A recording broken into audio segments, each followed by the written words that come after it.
Hello student. आइए आज पढ़ते हैं जॉन गॉल्सवर्दी का नेक्स्ट प्ले लॉयल्टीज।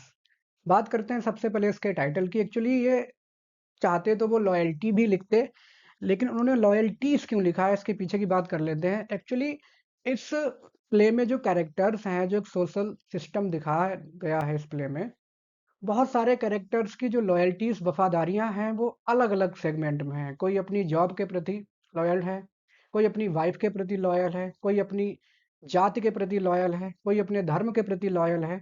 और सबकी लॉयल्टीज आपस में एक दूसरे के आड़े आ रही हैं। हर कोई दूसरे की लॉयल्टी को कहीं ना कहीं क्रिस क्रॉस कर रहा है, जो कि बहुत अच्छे से 1920s की जो सोसाइटी थी ब्रिटिश, उसके बारे में बहुत अच्छे से जॉन गॉल्सवर्दी ने डिपिक्ट किया है। लाइक अदर उनके जो प्लेस हैं, जैसे आपने पढ़े होंगे, स्ट्राइप हो गया, स्कैप हो गया, या फिर सिल्वर बॉक्स हो गया, उन सब में उन्होंने एक सोशल जो कमेंट्री की है, उसी हिसाब से इस प्ले में उन्होंने जो सोशल स्टेटस था लोगों का, किस तरह से लोग एक दूसरे के धर्म जाति को देख करके बिहेवियर किया करते थे, सामने वाले इंसान की क्वालिटीज को इग्नोर किया करते थे, वो इस प्ले में दिखाया गया है। प्ले पब्लिश हुआ था 1922 में, और जैसे ही पब्लिश हुआ तो बहुत ही ज़्यादा इसको क्रिटिकल एप्रिसिएशन मिला। It was an instant hit at the time of publication. कुछ ज्यूज ने इसको थोड़ा क्रिटिसाइज भी किया कि कहीं ना कहीं गाल्सवर्दी उनको लगते थे कि पार्शियल हो रहे हैं क्रिश्चियनिटी के प्रति, लेकिन ऐसा नहीं था। जब उन्होंने उसको अच्छे से एनालाइज किया तो पाया कि yes, the play is completely fair. कहीं पर भी आप जब प्ले की समरी देखेंगे तो कहीं पर भी आपको ऐसा नहीं लगेगा कि जॉर्ज गाल्सवर्दी ने कहीं पर भी झुकाव किया है ज्यूस के प्रति या क्रिश्चियन लोगों के प्रति। क्योंकि जिस तरह से हमारे इंडियन सिस्टम में कई बार जाति धर्म को लेकर लोग बहुत ज़्यादा नैरो हो जाते हैं, ठीक उस तरह से एक नैरो माइंडेडनेस दिखाई गई है क्रिश्चियनिटी और ज्यूज को लेकर के। थीम्स की बात की जाए तो prejudice, hate, greed, partiality, narrow mindedness, selfishness, hypocrisy, आपको सब कुछ एकदम कह सकते हैं कि फुल एंटरटेनमेंट इस प्ले में मिलता है। क्योंकि सभी कैरेक्टर्स कहीं ना कहीं दिखाते ये हैं, जैसे हम लोग कई बार देखते हैं कि किसी ऑर्गेनाइजेशन में काम करते हैं, लोग आपसे हाथ मिलाएंगे और साहब कैसे हैं और सर कैसे हैं, लेकिन जैसे ही आप वहाँ से थोड़ा सा हटके जाएंगे, लोग आपकी पीठ पीछे आपकी बुराई करने लगते हैं, तुरंत आपकी कमियों को पिन पॉइंट करने लगते हैं। तो ये लगभग हर जगह है, इट्स ह्यूमन नेचर। और उसी ह्यूमन नेचर को बहुत अच्छे से इस प्ले की थीम्स में शामिल किया है जॉन गॉल्सवर्दी ने। तो देखते हैं कुछ कैरेक्टर्स को, उसके बाद हम देखेंगे समरी। कैरेक्टर्स में जो मेन कैरेक्टर है इसका, वो फर्डिनेंड डी लिवाइस। अब इसको आप चाहे लेविस कहें या लिवाइस कहें, there is no matter. Matter करेगा, आपको इसका नाम याद रखना चाहिए बस। चाहे लिवाइस पढ़िए, लेविस प्रोनाउंसिएशन डिफरेंट हो सकता है। ये प्ले का प्रोटैगनिस्ट है, और यही जो चोरी होती है एक, उस चोरी का ये शिकार होता है, और ये ज्यूस रीजन से है। तो जिसकी वजह से इससे बहुत सारे जो अदर कैरेक्टर्स हैं, दे आर ऑल क्रिश्चियंस, वो सब इससे नफरत करते हैं। उसकी जो प्राइमरी लॉयल्टी है वो किसके प्रति है? Sense of self respect and sense of justice. और देखा जाए कि ही इज 1 to 10, वो आपको पूरे प्ले में अकेला मिलेगा और उसके अगेंस्ट में 10 लोग खड़े हैं, लेकिन अंततः जीत उसकी होती है, क्योंकि he is on the right path of richness. वो कर्तव्य परायणता के पथ पे चलता है और बिल्कुल भी उसे किसी से फर्क नहीं पड़ता। वो पूरी तरह से अपनी सेल्फ रिस्पेक्ट और जस्टिस में भरोसा करने वाला इंसान है, Ferdinand de Levis. Captain Ronald Dancy. अब ये जो रोनाल्ड डैंसी है, एक्चुअली ये हैं तो रिटायर्ड और काफ़ी हैंडसम भी होते हैं, कम उम्र के होते हैं, आर्मी से रिटायर्ड हैं, लेकिन कुछ ना कुछ इनके अंदर जो प्रेjuडिस होता है ज्यू को लेकर के, यहूदी धर्म को लेकर के, जिसकी वजह से ये इसके पैसे उठा लेते हैं, फर्डिनेंड डी लेविस के करीब 1000 पाउंड चोरी कर लेते हैं। और इनकी जो प्राइमरी लॉयल्टी है वो है अपने बाकी जो फेलो ऑफिसर्स हैं उनके प्रति, फ्रेंड्स के प्रति, और अपने पर्सनल ऑनर। काम तो पर्सनल ऑनर को बचाने वाला ये नहीं करते हैं प्ले में, लेकिन फिर भी खुद को बहुत ज़्यादा ये ऐसा समझते हैं कि I am highly respected among the social class, जबकि ऐसा नहीं है। He is highly prejudiced against de Levis. Jews को ये बिल्कुल पसंद नहीं करते, इसी वजह से इनके पैसे उठा लेते हैं, चोरी कर लेते हैं। मेबल डैंसी, ये इनकी पत्नी है और बहुत ही अच्छी महिला है। जिस तरह से ब्रिटिश सोसाइटी में उन्होंने दिखाया है कि क्योंकि वहाँ मैरिज का कॉन्सेप्ट इतना ज़्यादा स्ट्रॉन्ग नहीं समझा जाता है, there is high rate of divorce and separation. लेकिन जिस तरह से इस कैरेक्टर को जॉन गॉल्सवर्दी ने दिखाया है, वो काबिल तारीफ है। वो बहुत ही लॉयल हैं अपने हस्बैंड के प्रति, डैन्सी के प्रति, और इवन लास्ट मोमेंट तक, जब तक कि अपनी ज़िंदगी खत्म नहीं कर लेता है, तब तक वो लॉयल रहती हैं। और वो उन्हें पूरी तरह से अपने हस्बैंड की निर्दोषता में, इनोसेंस में भरोसा भी रहता है, लेकिन ऐसा होता नहीं है, वो होता है चोर। मेजर कॉलफोर्ड ये डैन्सी के बेस्ट फ्रेंड हैं, और ट्रू मायने में, सच्चे मायने में बेस्ट फ्रेंड हैं भी, क्योंकि इन्होंने कभी भी ऐसा नहीं कहा कि मेरा दोस्त चोर है। और पूरे नाटक में आप देखेंगे कि किसी भी सिचुएशन में उन्होंने अपने दोस्त का साथ नहीं छोड़ा। देखा जाए तो ये भी, क्योंकि क्रिश्चियन है तो ज्यूस के प्रति इनकी भी हेट जायज है। जनरल कैनिंग ये एक, जो रेसिंग होती है, हॉर्स रेस, वहाँ के एक हाई क्लास सोसाइटी से संबंधित हैं। सोशल वैल्यूज़ को बहुत ज़्यादा दिखावा करते हैं, लेकिन जहाँ बात धर्म की आती है, जात की आती है, तो ये भी अपने उसी डेन में घुस जाते हैं जो कि ब्रिटिश मिडिल क्लास की थी, कि यहाँ वी आर सुपीरियर, बाकी सब बेकार। उनकी लॉयल्टी जो है उनके दोस्तों के प्रति, सोशल क्लास और क्लब, जिस क्लब के ये मेन एक मुख्य मेंबर होते हैं, वहाँ की इनकी लॉयल्टी है, बाकी ये किसी को कुछ नहीं समझते। अगला कैरेक्टर है, सॉरी, चार्ल्स विंसर। यहीं से प्ले की शुरुआत होती है, इनके घर से। इनके घर का नाम होता है मेल्डन कोर्ट। इसको आप याद रखें, कई बार ऐसे नाम पूछ लिए जाते हैं कि what is the name of the building. तो मेल्डन कोर्ट इनके घर का नाम है, जहां चोरी होती है, और डैन्सी सबसे पहले उनके पैसे, डेलेविस के पैसे उठा के भाग जाता है। ही ऑफर्स मोर ऑब्जेक्टिव रिप्रेजेंटेशन। कहीं ना कहीं इनके विचार थोड़े से ठीक हैं, लेकिन कहीं न कहीं जब बात आती है फिर से धर्म और जात की, तो ये भी पूरी तरह से उन्हीं प्रेजुडिसेस में पहुँच जाते हैं, और इनको भी डे लेविस खास पसंद नहीं आता है। Like other characters of the play, Jacob Twisden ये बहुत ही जाने-माने सॉलिसिटर हैं, काफ़ी इनका नाम होता है, और इनकी लॉयल्टी जो है वो इनके प्रोफ़ेशन के प्रति है। ये अपने प्रोफ़ेशन को बहुत ही लॉयल तरीके से लेते हैं।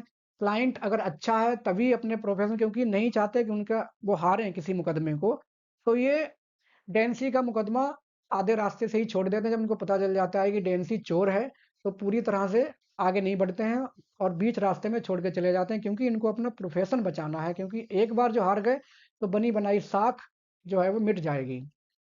बहुत ही चालाक हैं, और अच्छा ह्यूमन नेचर पहचानते भी हैं, ये बातों से ही पहचान जाते हैं कि कौन चोर है। एडवर्ड ग्रेविटर ये और जैकब ये दोनों साथ-साथ सीनियर और जूनियर एक फर्म है, वहाँ काम करते हैं। ये भी एक सॉलिसिटर हैं। गिलमैन ये एक ग्रॉसर हैं, और ये सिर्फ़ इसलिए आते हैं इस प्ले में कि जो नोट खो गए होते हैं, चोरी हो गए होते हैं, उनको बताने, क्योंकि इनका भी अपना मकसद होता है कि ज्यूस जो लोग हैं वो बिज़नेस में बहुत अच्छे होते हैं, और इनके बिज़नेस में कॉम्पिटिटर हैं। इस वज़ह से ये चाहते हैं कि ज्यूस मुकदमा हार जाए और डैन्सी जीत जाए, बस इसलिए आते हैं। दिखाते अपने आप को बहुत ज़्यादा ट्रू क्रिश्चियन है, बट ही हेट्स ज्यूज। रिकार्डोस ये इटालियन वाइन सेलर होते हैं, जिनकी बेटी से डैन्सी का अफेयर होता है, जो सब प्रोटैगनिस्ट कह सकते हैं जिसको, रोनाल्ड डैन्सी, वो इनकी बेटी से अफेयर होता है। और उसी अफेयर की वजह से रिकार्डोस डैन्सी को ब्लैकमेल करता है, उससे पैसे माँगता है कि बताओ, पैसे दे दो, नहीं तो मैं सब बता दूँगा तुम्हारी पत्नी को। तो उसके डर से वो पैसे देता है चोरी करके। तो कुल मिला के कि ये है धुरी उस प्ले की, जो चोरी है उसकी मेन धुरी है रिकार्डोज़। ये कहीं न कहीं एक कह सकते हैं कि मॉरली करप्ट हैं, जो कि अपनी बेटी की अफेयर का भी सोचो फ़ायदा उठा रहा है, तो definitely he is not moralistic person. और इसी वजह से डैन्सी चोरी करने के लिए मजबूर हो जाता है। उनकी लॉयल्टी किसके प्रति है? अपनी बेटी के सम्मान के प्रति, लेकिन वो सिर्फ दिखावा है। तो ये थे कैरेक्टर्स। अब बात करते हैं एक फर्स्ट सीन फर्स्ट की। तो शुरू कहाँ हो रही है इस कहानी? मेल्डन कोर्ट, चार्ल्स विंसर के यहाँ सारे लोग रुके हुए हैं। Dancy, de Levis, Canning, Colford, miss Margaret, ये भी एक कैरेक्टर, इंपॉर्टेंट कैरेक्टर में गिन सकते हैं इनको, क्योंकि इनकी जो कमेंट्री है, इनका जो सेंस ऑफ कॉमन सेंस है, वो गजब की है। ये पहचानती हैं कौन कैसा है। ये सारे लोग विंसर के यहाँ एज गेस्ट रुके हुए हैं। ये सब हाई क्लास सोसाइटी के लोग हैं, जिनमें बहुत सारे एंटरटेनमेंट्स करने के कह सकते हैं कि रुझान है। कहीं हॉर्स रेसिंग हो रही है, बिलियर्ड्स खेला जा रहा है, गॉसिप तमाम तरह की, और अदर काइंड्स ऑफ एंटरटेनमेंट से लोग करते हैं। They belong to high class of society. ऊपरी तौर पर आप जब इनकी बातें सुनेंगे प्ले की शुरुआत में तो लगेगा सब कुछ बहुत अच्छा है, सब एक दूसरे से बहुत प्यार कर रहे हैं। लेकिन देखा जाए तो एक ये सारे क्रिश्चियन हैं और एक कैरेक्टर इनके बीच में है, डी लेविस। ये ज्यू है और इसको सारे लोग नापसंद करते हैं, नफरत करते हैं, क्योंकि वो बहुत ज़्यादा प्रोस्परस है और बाकी लोग उसकी जो समृद्धि है उससे नफरत करते हैं या जलन रखते हैं। डैन्सी, जो रोनाल्ड डैन्सी कैप्टन है रिटायर्ड, वो थोड़ा फाइनेंशियल प्रॉब्लम उसके पास है। तो उन फाइनेंशियल प्रॉब्लम की वजह से वो डैन्सी को अपनी एक मेयर होती है घोड़ी, वो दे देता है जिसका नाम होता है रोजमेरी, गिफ्ट के तौर पे दे देता है। किसको? डी लेविस को। डे लेविस क्या करता है कि उसको अपने पास नहीं रखता है, वो उसको बेच देता है उसी दिन जिस दिन गिफ्ट में उसको मिलती है। कितने में बेच देता है? 1000 पाउंड्स में उस घोड़ी को बेच देता है। डी लेविस मिलती किससे है? डेंसी से, ये याद रखना है आपको। डेंसी और डी लेविस दोनों साथ साथ खेल रहे होते हैं, एक शर्त लगाते हैं कौन कितना हाई कूद जाएगा। तो डेंसी जो है वो 4 फीट की ऊंचाई पर खड़े खड़े डायरेक्ट 4 फीट उछल जाता है। अब ये 4 फीट उछलने की बात मैंने इस प्ले में इसलिए शामिल की है समरी में, क्योंकि इसका कहीं ना कहीं आपको आगे समझ में आएगा क्या सिग्निफिकेंस है। डेंसी जो है वो अभी जल्दी ही रिटायर हुआ है और जल्दी ही उसने शादी की है, सिर्फ 4 महीने ही हुए हैं उसकी शादी को। शादी की है उसने मेबल डेंसी से। फाइनेंशियल प्रॉब्लम में इस समय वो चल रहा है। तो जो डी लेविस है वो बहुत ज़्यादा ईगर है, एक्सट्रीमली ईगर। क्या किस बात के लिए? कि ये जो लोग चार्ल्स विंसर और जनरल कैनिंग, ये लोग एक क्लब चलाते हैं, जैसे हॉर्स रेसिंग या बिलियर्ड्स का जो भी तमाम क्लब उन्होंने बना रखे हैं, उन क्लब में जुड़ने के लिए, उनका मेंबर बनने के लिए जो डी लेविस है वो बहुत ज़्यादा इच्छुक है। वो चाहता है मैं भी उस क्लब का मेंबर बन जाऊं। और पैसे वाला तो बहुत है, लेकिन जो सोसाइटी है हाई क्लास, उसमें कहीं ना कहीं वो भी पीछे रह जाता है। उस हाई क्लास में अपने आप को जोड़ने के लिए वो इनसे कहता है कि हमें भी शामिल कर लीजिए, चार्ल्स विंसर और कैनिंग से। तो वो ये चाहता है कि कहीं न कहीं एक जॉकी क्लब है जो कि जो सारी हॉर्स रेसिंग होती है इंग्लैंड में, उनको गाइड करता है, कंट्रोल करता है जॉकी क्लब, उसमें जुड़ना चाहता है डी लेविस। सारे कैरेक्टर्स, क्योंकि शाम हो गई है, सोने की तैयारी कर रहे हैं। अचानक से डी लेविस पहुँचता है और चार्ल्स विंसर का जो यहाँ पे स्पेलिंग मिस्टेक है, sorry for it, Charles Windsor के गेट को खटखटाने लगता है। अब जब चार्ल्स विंसर गेट खोलता है तो उससे वो कहता है कि उसके जो 1000 पाउंड जिसकी उसने जो घोड़ी बेची थी, वो चोरी हो गए हैं। अब जैसे ही चार्ल्स विंसर इस बात को सुनता है तो पहले तो भरोसा नहीं करता है कि भैया ऐसे कैसे चोरी हो गई, सारे लोग तो अपने हैं, यहाँ कौन चोर आ गया, है ना? और वो लेविस से कहता है कि भाई शांत रहो यार, अगर तुम लोग इतना हल्ला मचाओगे तो ऐसा लगेगा कि लोगों को ये कोई होटल हो गया है, कोई मेरा प्राइवेट हाउस नहीं है। मेरा प्राइवेट हाउस है भाई, ये कोई होटल नहीं है। लोगों को लगेगा अरे यहाँ चोरियां होने लगी, तो कहीं ना कहीं मेरी जो रेपुटेशन है वो खत्म हो जाएगी मेरी, और इस बिल्डिंग के प्रति लोगों का रुझान बदल जाएगा। तो हल्ला नहीं करो। तो लेविस कहता ठीक है, मैं कोई हल्ला नहीं करूंगा, लेकिन मुझे अपना पैसा वापस मिल जाए, जो किसने चोरी किया हो उसके लिए मुझे बस पैसा वापस दिला दीजिए, मैं कुछ नहीं कहूंगा। तो वो उससे कहता है विंडसर से कि चलो पुलिस को बुलाते हैं।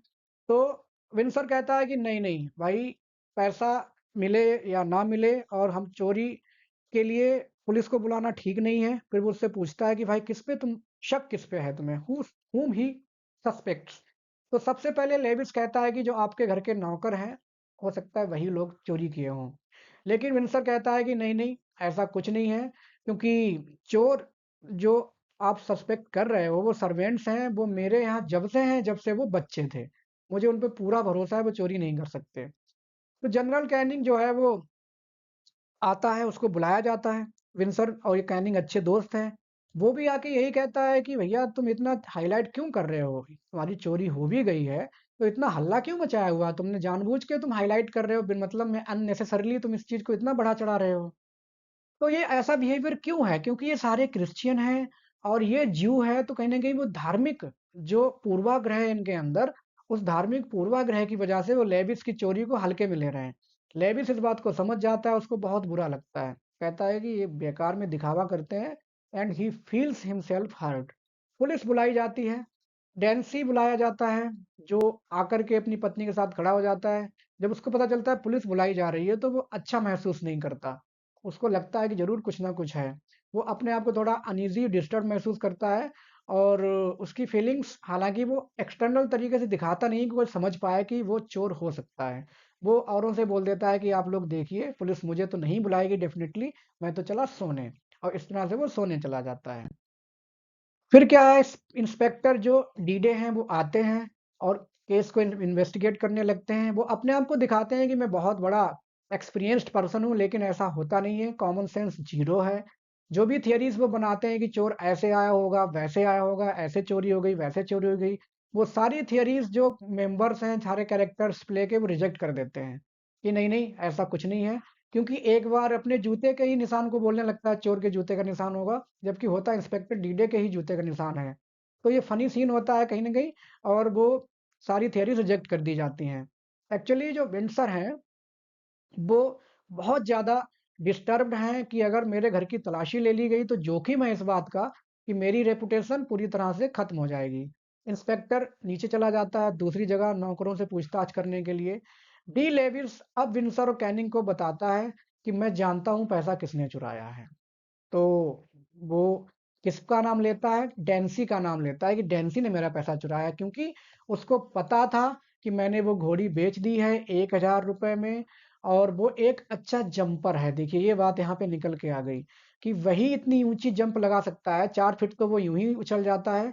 तो मेरी बालकनी तक जंप करने के लिए उससे अच्छा और कोई है ही नहीं, ही इज़ गुड जंपर। वो वहाँ से कूद के आया था जब मैं बाथरूम में गया था, और इसी वजह से मेरे रूम में आ गया और पैसा लेकर के चला गया जब मैं बाथरूम में था। ये बात वो बताता है। तो आगे वो ये भी कहता है कि डैन्सी बस मेरा पैसा लौटा दे, माफ़ी माँग ले, और मैं कोई भी एक्शन नहीं लूँगा। तो जैसे ही ये विंसर और कैनिंग सुन लेते हैं, तो वो एकदम से उन्हें धक्का लगता है कि लेविस कह क्या रहा है भाई? वो बहुत उन्हें बुरा लगता है, क्योंकि एक बात आ गई उनके क्लब मेंबर की, क्रिश्चियनिटी की और दोस्त की, और लेविस इतना ज़्यादा वहाँ पर है नहीं एक्सेप्टेड, तो वो एकदम उनको शॉक लगता है। डैन्सी कहता है कि वो सिर्फ़ डेंसी को बुलाया जाता है, डेंसी से पूछा जाता है, "क्या तुमको पता था कि इसने घोड़ी बेच दी है?" तो वो मना कर देता है कि भाई मुझे नहीं पता था, मैंने तो इसे गिफ्ट में दे दी। इसने बेची या ये पाल रहा है, क्या किया मुझे नहीं पता।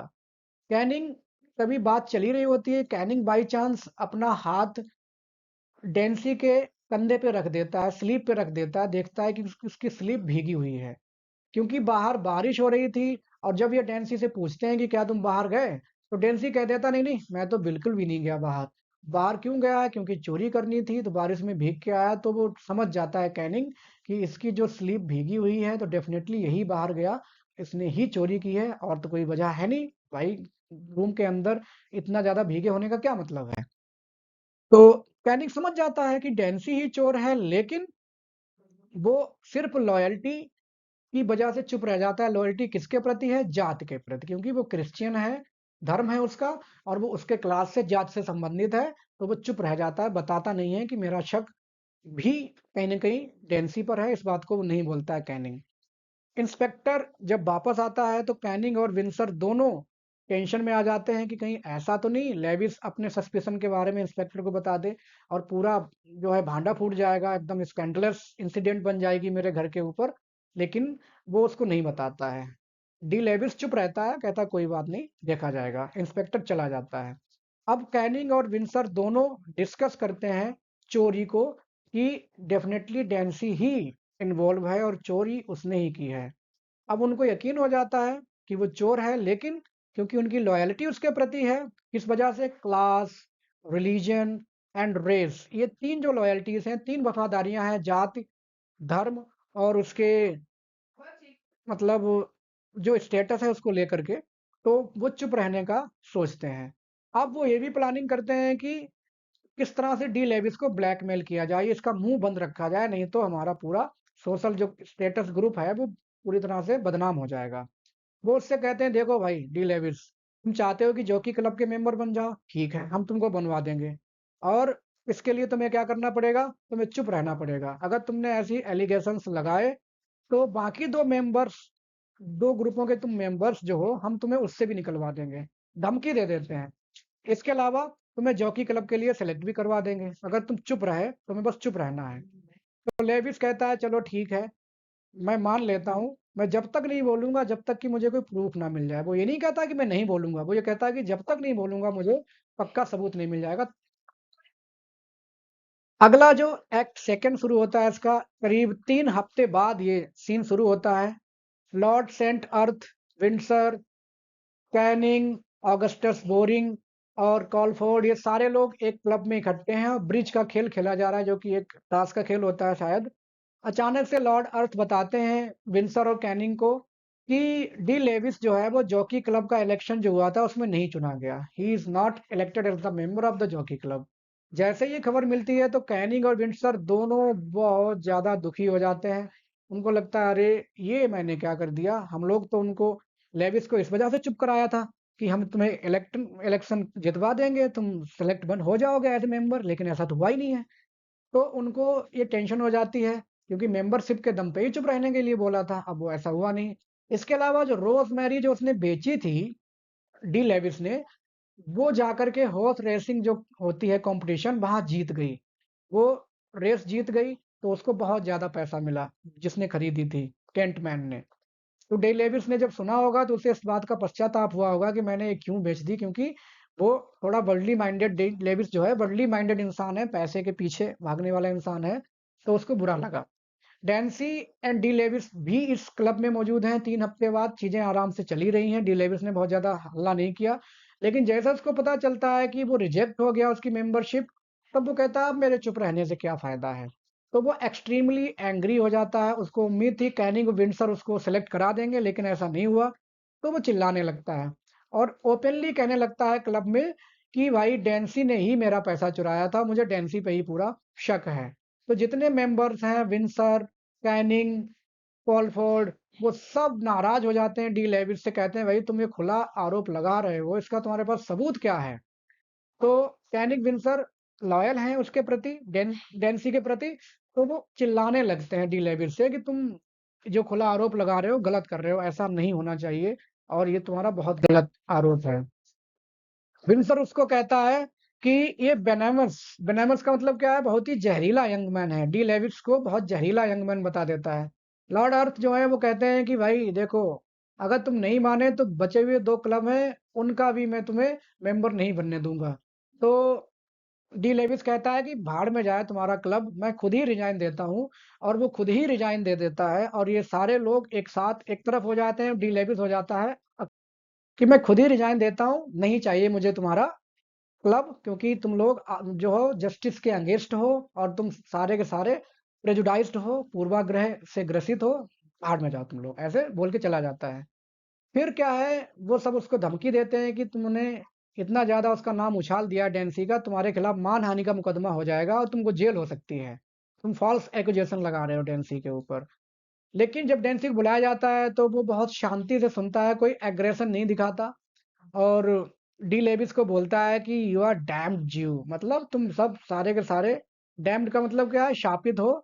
और तुमने ये बात धर्म से जोड़ दी गई है, क्योंकि ऐसा कहा जाता है ईसा मसीह को सूली पे चढ़ाने के पीछे ज्यूस लोगों का एक जुडास था, उसका हाथ था, जो कि एक पोएम भी है।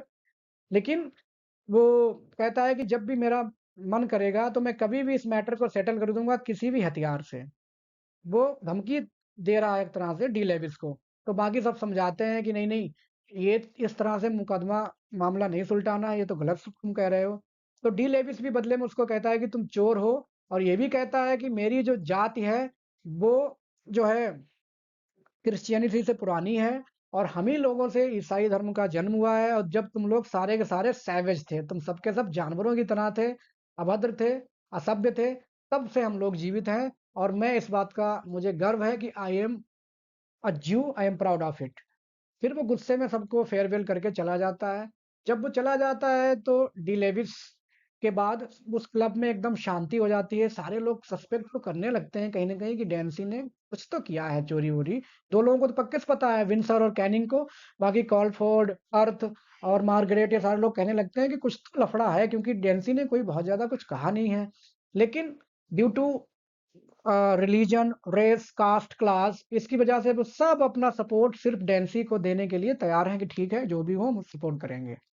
अब वो डेंसी को एडवाइस करते हैं कि इसने इतना ज्यादा तुम्हारा नाम उछाल रहा है, तुम्हें बदनाम कर रहा है, तो उसके खिलाफ डिफेमेशन, मानहानि का मुकदमा ठोक दो, समझ में आ जाएगा उसको।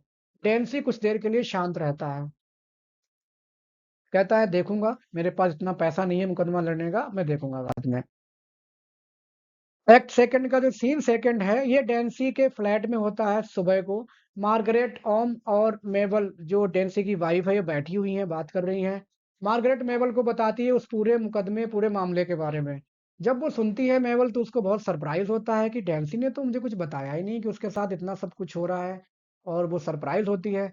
तो मार्गरेट कहती है कि तुम्हारी अभी 4 महीने पहले उससे शादी हुई है, मैं उसको बहुत अच्छे से जानती हूँ, डेंसी को, क्योंकि मैं पुरानी दोस्त हूँ। और वो ऐसा इंसान है जो बहुत दिनों तक, लंबे समय तक शांत रह ही नहीं सकता। वो कुछ ना कुछ एडवेंचरस एक्टिविटीज जरूर कर रहा होगा।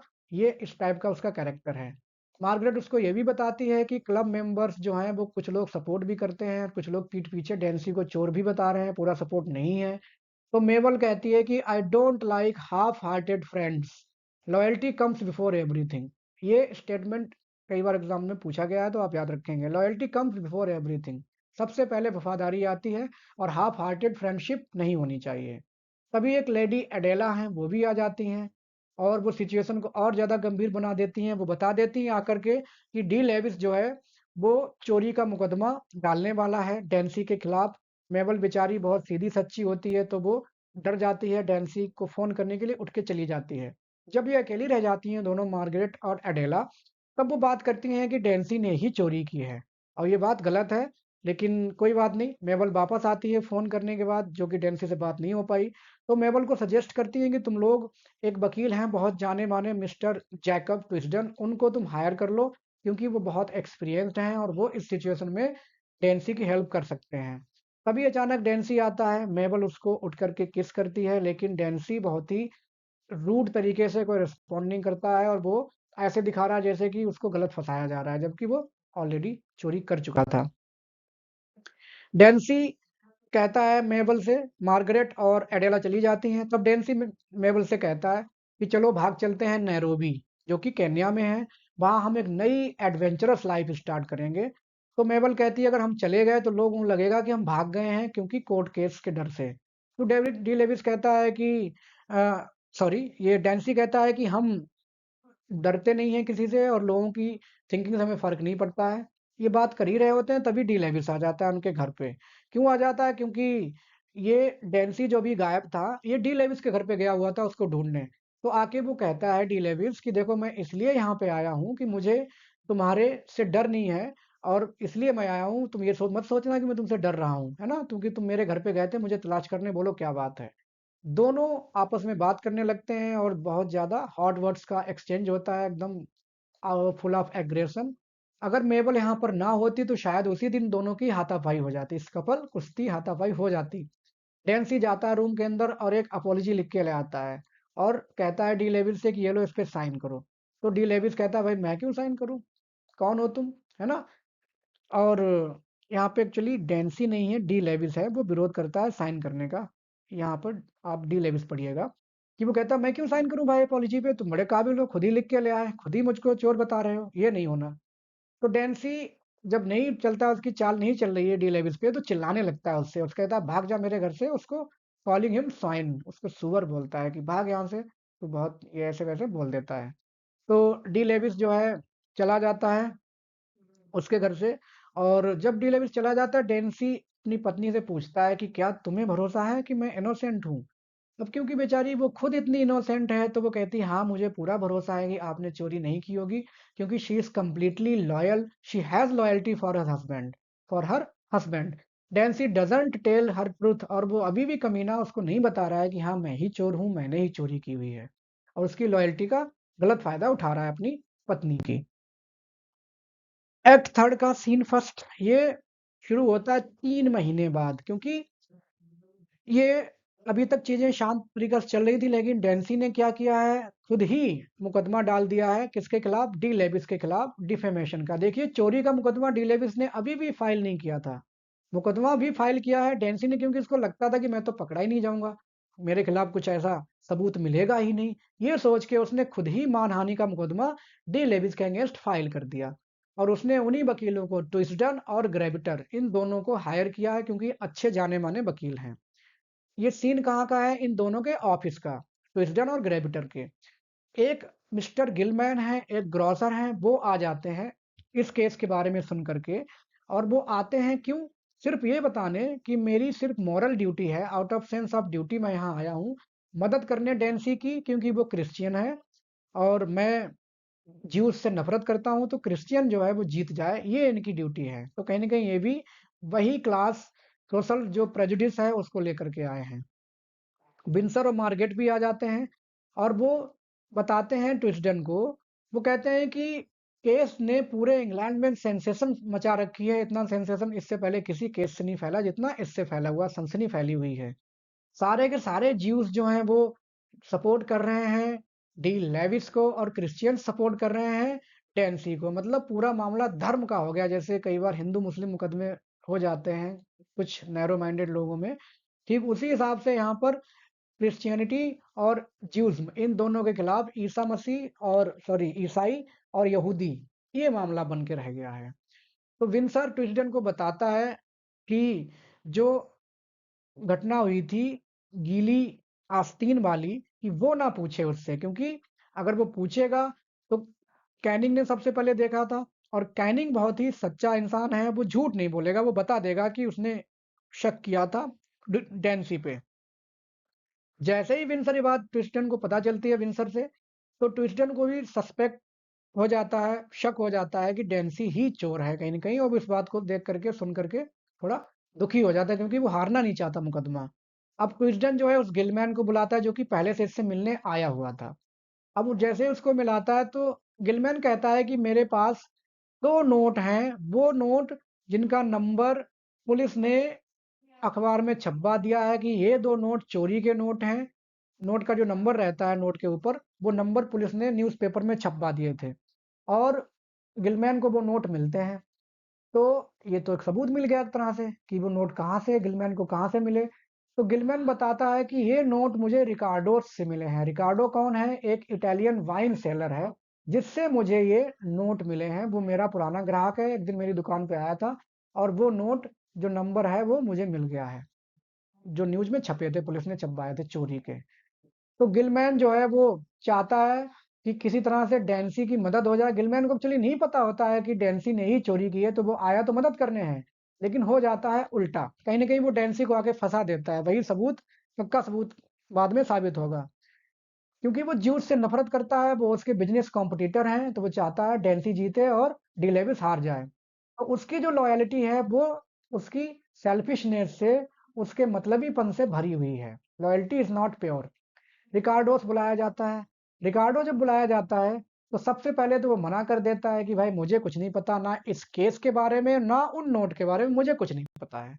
लेकिन जब ट्विस्टन उसको सबूत दिखाता है, वो नोट दिखा देता है कि ये लो भाई साहब, ये हैं तुम्हारे दिए हुए नोट गिलमैन को, अब क्या बोलोगे? तो क्योंकि उसकी बेटी का मामला उसमें फँस रहा है, तो वो कहता है कि ठीक है। तब वो बताता है कि डैन्सी और उसकी जो बेटी है उन दोनों का अफ़ेयर था और मैंने उस अफ़ेयर से डैन्सी को ब्लैकमेल किया। डैन्सी ने शादी कर ली थी मेबल से और मैंने अब ब्लैकमेल किया। मैंने कहा कि मुझे पैसे दो, नहीं तो मैं अपनी बेटी के साथ अफ़ेयर की बात मेबल को बता दूँगा और तुम्हारी बीवी को, और तुम्हारी मैरिड लाइफ़ बर्बाद हो जाएगी। तो डैन्सी के पास पैसा नहीं था। उसने वही पैसा जो कि मेयर घोड़ी को बेचने के बाद लेविस को मिला था, वहीं से उठाया, चोरी करके डे लेविस से उसको थमा दिया कि ये लो। तो स्टोलन मनी इस तरह से रिकार्डो के पास आया और रिकार्डो ने ग्रोसरी का सामान खरीदने के लिए गिलमैन को पेड किया था। ट्विस्टन और ग्रेविटर यकीन कर लेते हैं इस बात का कि हाँ, बिल्कुल ये ऐसा है, चोर डैन्सी ही है, और दोनों निर्णय ले लेते हैं कि हम ये केस नहीं लड़ेंगे, क्योंकि उनकी जो लॉयल्टी है, बहुत सारी लॉयल्टीज़ हैं इस प्ले में, क्योंकि नाम ही लॉयल्टीज़ है, वो है उनके व्यवसाय को लेकर, प्रोफ़ेशन को लेकर, और वो नहीं चाहते कि उनका मुकदमा वो हार जाए और उनका प्रोफ़ेशन उससे प्रभावित हो, तो वो मुकदमा छोड़ने का मन बना लेते हैं। तो इट्स डन। सोचता है कि डेंसी को मैं मिलूँ, उसको बता दूँ कि हम मुकदमा नहीं लड़ रहे हैं, लेकिन वो जब फ़ोन करते हैं तो उससे कॉन्टैक्ट नहीं हो पाता है। बल्कि जो उसकी पत्नी है, मेबल, मिसेज़ डेंसी, वो आ जाती है और वो आकर के बहुत दुखी होकर के, बेचारी बहुत सीधी-सच्ची है, उनसे पूछती है कि मुकदमा कब पूरा होगा सर? तो ट्विस्टन कहता है कि आप घर जाइए, आराम कीजिए, और इसको वो कुछ नहीं बताता। मेबल को ट्विस्टन कुछ नहीं बताता। ग्रेविटर मेबल की कंडीशन देख कर के बहुत ज़्यादा प्रभावित हो जाता है, उसको उस पर दया आती है और ट्विस्टन से कहता है कि सर, क्यों ना हम मुकदमा जारी रखें? लेकिन ट्विस्टन कहता है नहीं नहीं, हमारी जो लॉयल्टी है वो प्रोफेशन के प्रति ज़्यादा है, ग्राहकों के प्रति कम। और हम नहीं चाहते मुकदमा हार करके हमारी रेपुटेशन प्रोफेशन वाली जो बनी हुई है वो खराब हो। तो वो मुकदमा छोड़ने का मन बना लेता है। अगले दिन सुबह डैन्सी आ जाता है, उसको नहीं पता उसको क्यों बुलाया गया है, वो तो उम्मीद लेके आया है। ट्विस्टन और ग्रेविटर उसको बुलाते हैं। ट्विस्टन उसको वो नोट दिखाता है जो कि उसको गिलमैन से मिले हैं। पूरा मैटर के बारे में पूछता है कि अब बताओ, अब क्या कहना चाहोगे डैन्सी साहब? अब तो पकड़े गए एक तरह से, तुम हमें गलत मुकदमा में ले जा रहे थे, हरा रहे थे, हमारी रेपुटेशन खराब हो जाती। तो डेंसी पहले तो मना करता है, लेकिन जब वो थोड़ा सख्ती से पूछताछ की जाती है, प्रूफ उसको सामने आ ही गया है, तब वो बताता है कि हाँ, मैंने ही पैसे डी लेविस से चुराए थे क्योंकि मेरी सिचुएशन ऐसी थी। अब ट्विस्ट एंड ग्रेविटर केस से हट जाते हैं और वो डेंसी को बताते हैं ठीक है तुमने चोरी की, लेकिन अब तुम्हारा, अब देखिए इनकी भी प्रेजुडिस कहीं ना कहीं है। ये भी क्रिश्चियन है तो वो चाहते हैं डेंसी कहीं ना कहीं बच करके भाग जाए और उसको जेल ना हो। अब डेंसी ने पैसे क्यों चुराए थे वो अपनी एक्सप्लेनेशन देता है। वो कहता है कि मैंने पैसे चुराए थे। रैकलेस ब्रेवेटो का मतलब क्या आता है? जो लापरवाही भरी, जो वीरता की जो भावनाएं आ जाती हैं कि ऐसा करेंगे एडवेंचरस काम, इस टाइप से चुराए थे। या फिर इसलिए चुराए थे क्योंकि मैंने ही उसको घोड़ी दी थी, जिस घोड़ी से जो डी लेविस ने, यहाँ पे थोड़ा मिस्टेक हो गई है, कि डी लेविस ने जिस घोड़ी को बेच के पैसा कमाया था वो घोड़ी थी तो मेरी ही। तो कहीं ना कहीं जो पैसा उसके पास था वो मेरा ही था। ये देखिए बेवकूफ़ी वाली सोच। भाई तुमने गिफ्ट में दे ही दी है, तो तुम्हारा पैसा कहाँ से बचा? तो उस पैसे पे अपना हक क्यों समझ रहा था? क्योंकि वो एक ज्यू है। डी लेविस एक ज्यू है, और ज्यू है तो वो, उसकी इतनी औकात नहीं मेरे सामने कि उसका पैसा मेरा हक क्यों नहीं हो सकता? तो अपने हक समझ के उसका पैसा उठा लेता है। इसके अलावा वो अपनी एक्स गर्लफ्रेंड और अपनी जो न्यूली मैरिड लाइफ है, दोनों को ही बचाना चाहता था। वो नहीं चाहता था कि बात बहुत ज़्यादा फैले। इसलिए उसने वो पैसा चुराया और ले जा करके अपनी गर्लफ्रेंड के पापा रिकार्डोस को थमा दिया कि ये लो और अपना मुंह शांत रखना। क्रिस्टियन उसको एडवाइस करता है कि तुम बेटा फ्रांस भाग जाओ, है ना, क्योंकि यहाँ तुम्हारा बचना मुश्किल है और इसीलिए तुम्हारी बहुत दिक्कत है, क्योंकि कभी भी अरेस्ट वारंट जो है तुम्हारे खिलाफ जारी हो सकता है किसी भी टाइम। और on the withdrawal of solicitors, जो अपना केस छोड़ देते हैं, तो उससे जो इसका दोस्त है कॉलफोर्ड, वो बहुत गुस्सा हो जाता है। डेंसी का दोस्त, वो कहता है कि भाई ये कौन सी बात हुई? चाहे तुम्हारा क्लाइंट मुकदमा हारे या जीते, उससे क्या फर्क पड़ता है? तुम्हें पूरी तरह से अपने क्लाइंट के साथ होना चाहिए। Your loyalty should be with the your loyalty should be with the client, not with your profession. लेकिन वो नहीं सुनते हैं उसकी बात को। अब सारे क्रिश्चियन जो कि विंसर कैनिंग, वो सब एकदम डिसाइड करने लगते हैं कि चलो डैन्सी की मदद की जाए, क्योंकि सबको पता चल ही गया है कि वो चोर है, फिर भी मदद करने के लिए तैयार हैं। मार्गरेट कहती है कि ठीक है, मैं अपनी ज्वेलरी तुमको दे देती हूँ, बेच करके पैसा लौटा दो डी लेविस का। लेकिन वो ये नहीं जानते हैं कि अब तो मुकदमा तो हो ही गया, पैसा लौटा भी देंगे। मैटर पैसे का नहीं बचा है, मैटर बचा है चोरी का। तो चोरी तो की ही है उसने। तो सब उसकी मदद करने के लिए दौड़ते हैं, लेकिन डी लेविस अकेला एकदम शेर की तरह खड़ा है, उसे फर्क नहीं पड़ रहा कोई क्या कर रहा है। तो सारे दोस्त विंस और कैनिंग अपने जो फॉरेन फ्रेंड्स हैं उनको कांटेक्ट करते हैं कि किसी तरह से डेंसी के लिए एक जॉब मिल जाए, वहाँ वहाँ वो चला जाए। अब डेंसी कहता है अगर मैं चला भी जाऊंगा तो मेरी पत्नी का क्या होगा? वो बेचारी यहाँ अकेली रह जाएगी, उसके बारे में सोचने लगता है। तभी अचानक डी लेविस वहाँ आ जाता है, और वो आकर के, क्योंकि उनने सुन लिया पूरा मैटर, और आकर के उन सब लोगों से, जो सॉलिसिटर्स हैं या जो सारे लोग हैं, विंसर कैनिंग कॉलफोर्ड मार्गरेट, सबसे बोलता है कि देखा, मैं सही कह रहा था ना, मैं चोर, मैं, मेरा जो अनुमान था, जो सस्पिशन था वो सही था। अब मुझे अपना पैसा वापस नहीं चाहिए, बस वो पैसा कहीं न कहीं, और ना ही मुझे उसकी कॉस्ट चाहिए, जो मुकदमा लड़ने में खर्च हुआ है मुझे वो भी नहीं चाहिए। क्योंकि इसने मुकदमा नहीं किया था, मुकदमा भी डेंसी नहीं किया था। उसने कहा वो पैसा कहीं न कहीं चैरिटी में आप दे दीजिए, वही आपके लिए उस पैसे की अच्छी जो है यूटिलिटी होगी, और मुझे नहीं चाहिए। He has been proved right, that is enough. और मैं सही साबित हुआ, यही मेरे लिए काफ़ी है। बस। तो उसकी जो सेंस ऑफ लॉयल्टी जो है उसकी, जस्टिस के प्रति, सेल्फ रिस्पेक्ट के प्रति, वही काफ़ी है। मोर ओवर वो ये भी कहता है कि तुम लोग ये मत समझना कि मैं यहाँ पे क्रिश्चियन फीलिंग के साथ आया हूँ। अब वो टॉन्ट मार रहा है क्रिश्चियनिटी पर, कि ये मत समझना कि मैं क्रिश्चियन फीलिंग के साथ आया हूँ, मैं अभी भी ज्यू हूँ, and I am proud of it. I am Jew and I am proud of it. ऐसा कह के वो चला जाता है। डेंसी चुपचाप सुन रहा होता है, और उसके पास कुछ भी कहने के लिए कोई बात नहीं होती कि वो कहे कहे तो कहे क्या, क्योंकि वो उसकी चोरी पकड़ी गई है। एक्ट थर्ड का जो सीन थर्ड है, लास्ट सीन एक्चुअली ये प्ले का, ये डेंसी के ड्राइंग रूम में घटित होता है। मेबल बैठी हुई है, अखबार पढ़ रही है, जिसमें पता चल गया केस में क्या से क्या डिटेल्स पता चलती हैं, और वो बहुत ज़्यादा डिस्टर्ब्ड है, परेशान है। तभी डेंसी आ जाता है। मेबल उठ करके उसको एम्ब्रेस करती, गले लगाती है और सरप्राइज करती है कि इतनी जल्दी कैसे आ गए। वो जानना चाहती है कि किसको, कौन चोर हुआ है, कौन चोर पकड़ा गया। तो डेंसी कहता है कि they have found the right thief, जो वास्तविक चोर था उन लोगों ने पकड़ लिया है। मेबल बेचारी बहुत खुश हो जाती है, चलो चोर पकड़ा गया, और अपनी मासूमियत से पूछती है कि कौन है वो चोर, जो रियल थीव कौन है, कौन पकड़ा गया। तब डेंसी बताता है कि इट्स मी, ये मैं ही हूँ, मैंने ही चोरी की थी। जैसे ही मेबल को पता चलता है, शी इज हॉरिफाइड, वो डर जाती है। पहले तो उसे भरोसा नहीं होता है कि डेंसी ने चोरी की थी, क्योंकि वो बहुत उससे प्यार करती है। लेकिन जब ये सब हो गया है तो भरोसा करना पड़ता है। डेंसी अपने घुटनों के बल बैठ करके उससे अपनी माफी मांगने लगता है कि मुझे माफ कर दो, मैं तुम्हारे प्यार के हकदार नहीं हूँ, तुम्हारे प्यार का। तुम बहुत अच्छी हो, मैंने तुम्हें धोखा दिया था। अपनी जो पूरे पुराने मिसडीड्स हैं, अफेयर, वो सब वो एक्सेप्ट करने लगता है। लेकिन मेबल वास्तव में बहुत अच्छी है। वो कहती है कोई बात नहीं, आप जैसे भी थे मुझे फर्क नहीं पड़ता, और मुझे अभी भी आपसे प्यार है, and I am loyal to you, and my loyalty is not, can not be changed by any circumstances. कोई भी हालात हो, आई विल नॉट चेंज, और मैं आपके प्रति लॉयल रहूंगी अप टू डेथ, डेथ तक। जो भी हो होने दो, whatever happens let it happen. Mabel जब अपनी ये सारी लॉयल्टी कस्में खा ही रही होती है कि अचानक से दरवाजे की घंटी बजती है। मेबल दरवाजे में जो लेटर बॉक्स का रहता है एक ओपनिंग, वहां से देखती है कि पुलिस आ गई है, पुलिस अरेस्ट करने आई है डेंसी को। मेबल दरवाजा खोलती है, वो उनसे पूछता है, पुलिस वाला, कि क्या आपके पति अंदर हैं। तो वो पहले मना ही करती है कि नहीं है, क्योंकि वो चाहती है थोड़ा और टाइम मिल जाए। वो पुलिस से रिक्वेस्ट करने लगती है कि सर, थोड़ा टाइम दे दीजिए, मैं अपने पति के साथ थोड़ा और टाइम गुजार लूं, क्योंकि हम लोग अभी जल्दी ही हम लोगों ने शादी की है। जस्ट 4 मंथ्स है पास्ट, 4 महीने हुए हैं, और मैं अपने पति के साथ अपनी और ज़्यादा वक्त स्पेंड करना चाहूंगी। लेकिन पुलिस तो पुलिस है।